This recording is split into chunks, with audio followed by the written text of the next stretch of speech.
Bismillahirrahmanirrahim. Selamat siang. Assalamualaikum warahmatullahi wabarakatuh. Di sini saya akan mempresentasikan tugas yang telah saya buat, yaitu tugas untuk membuat salah satu program dari Perceptron, Andalin ataupun Mendeley ataupun Hotfile. Nah, di sini saya ingin mempresentasikan tugas yaitu tentang Perceptron. Nah, apa sih itu perceptron atau biasa disebut multilayer perceptron atau MLP. Nah, itu merupakan sebuah jaringan saraf terowongan yang terdiri dari satu layer input, satu atau lebih hidden layer, dan output satu output layer atau bisa lebih. Nah, MLP memiliki banyak hidden layer yang disebut juga Deep Neural Network atau DNN. Nah, kemudian jaringan saraf terowongan ini mirip dengan seorang bayi baru lahir yang belum mengerti apa-apa. Jadi dengan belajarlah seorang bayi akan meningkat pengetahuannya tentang dunia sekitar. Begitu juga dengan MLP, kita harus mentraining dan menguji, memberikan pembelajaran berupa dataset ataupun tanpa dataset secara clustering agar MLP mempunyai kecerdasan sendiri. Nah, ketika kita mau melatihnya meres sebuah data, kita ingin agar MLP membuat sebuah kesalahan yang minim pada prediksinya. Nah, kemudian ada beberapa ahli yang kesulitan dalam menemukan cara untuk melatih MLP. Nah, barulah pada tahun 96 ilmuwan David Romelherd, Geoffrey Hilton, dan Ronald Williams mempublikasikan penelitian yang mengenakan propagasi balik atau backpropagation. Nah, propagasi balik adalah sebuah algoritma untuk melatih MLP yang masih digunakan hingga sekarang. Nah, mungkin saya belum menjelaskan backpropagation atau propagasi balik. Nah, MLP ini bisa digunakan baik itu klasifikasi, misal klasifikasi seperti email spam, kemudian klasifikasi review apakah itu positif atau negatif, kemudian klasifikasi barang untuk barang rekomendasi bisa. Nah, implementasinya pun beragam sesuai dengan kebutuhan. Nah, setelah memahami Perceptron itu kita dapat melihat bagaimana MLP kerja. Nah, MLP adalah model machine learning kategori supervised, sehingga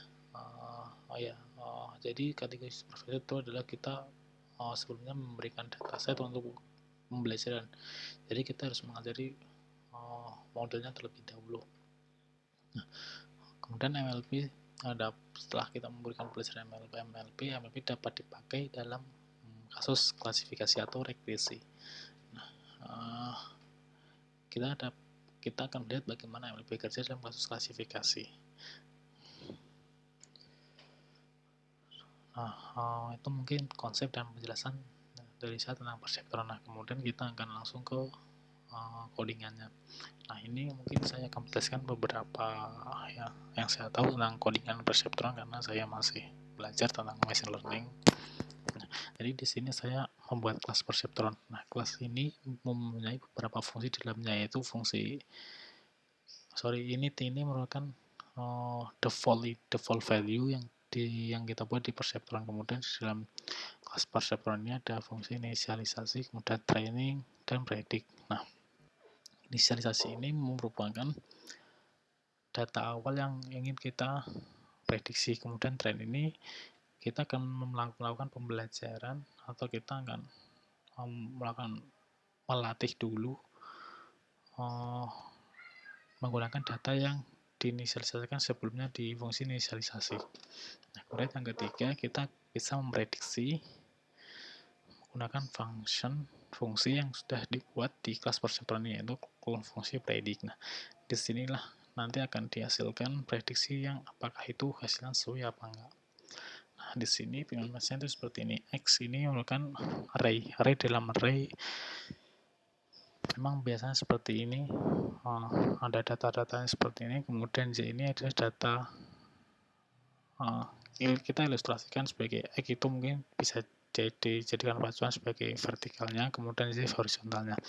Nah, EPOS ini akan dilakukan proses pengulangan 10 kali dan dengan learning 1. Nah, oke.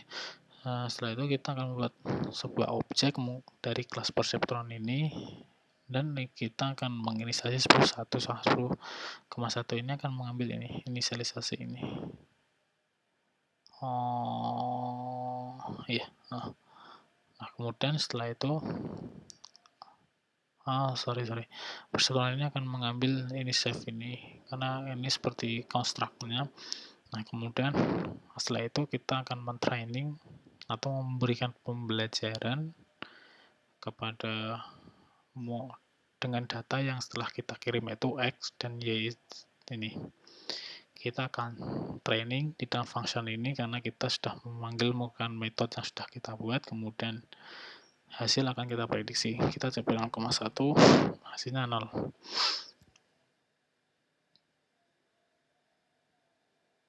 Nah, oke. Ini merupakan data yang kita kirim ke prediksi ini, karena kita ingin prediksi 0,1 itu hasilnya apa. Nah, kemudian di vote ini merupakan hidden layer-nya. Di dalam epoch ini adalah kita akan proses baik itu ini akan proses hidden layer dalam for epoch ini. Sebenarnya kita sudah menginisialisasi input layernya, totalnya berapa itu kalau nggak salah di learning rate ini, kalau nggak salah. Kemudian selanjutnya akan dieksekusi di beberapa fungsi ini dan hasilnya bisa diprediksi. Mungkin seperti itu Pak, kurang lebih. Terima kasih. Wassalamualaikum warahmatullahi wabarakatuh.